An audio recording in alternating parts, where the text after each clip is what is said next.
తిరుమల శ్రీనివాసుడి పవిత్రతను కాపాడాలని తాను ప్రయత్నిస్తుంటే మహాపాపం చేసిన వైసీపీ నేతలు తనపైనే ఎదురుదాడి చేస్తున్నారని సీఎం చంద్రబాబు ఆక్షేపించారు.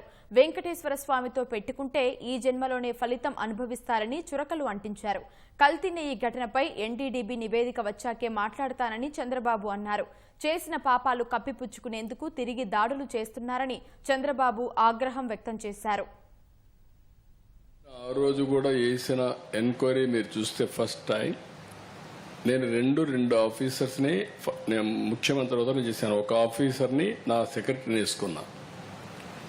నేను ఏదైతే 5 సంవత్సరాలు చెప్పానో తిరుపతి పవిత్రతని కాపాడడానికి, ప్రక్షాళన దిశగా ముందుకు పోవడానికి, మళ్ళీ తిరుపతికి పూర్వ వైభవం తేవడానికి ఫస్ట్ ఆఫీసర్ నేను పంపించింది శ్యామలరావును పంపించాను. ఆ శ్యామలరావు పోయిన తర్వాత అన్ని ప్రక్షాళన చేసే దిశలో సబ్స్టాండ్ ఉంది అనే ఉద్దేశంతో ఒక రిపోర్టు అడిగాడు, ఎన్డీడీబీని అడిగాడు. ఎన్డీడీబీ రిపోర్ట్ కూడా వచ్చిన తర్వాత నేను మాట్లాడాను.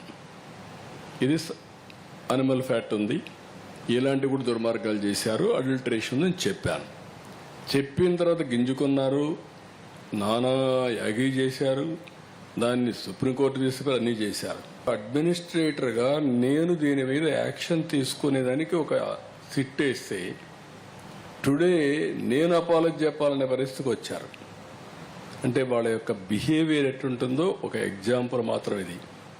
కానీ అపచారం చేసి మహాపాపం చేసి మహాపాపాన్ని కూడా కప్పిపుచ్చుకోవడానికి తిరిగి దాడి చేయడం ఏమన్నా నాకైతే అర్థం కాదు. తిరిగి నా క్యారెక్టర్ అసాసినేషన్ ఆ పరిస్థితికి వచ్చేసారు వీళ్ళు. ఇది కరెక్ట్ కాదు. నేను నమ్మేది కలియుగ దేవుడు వెంకటేశ్వర స్వామి. వెంకటేశ్వర స్వామికి పవర్స్ ఉన్నాయి.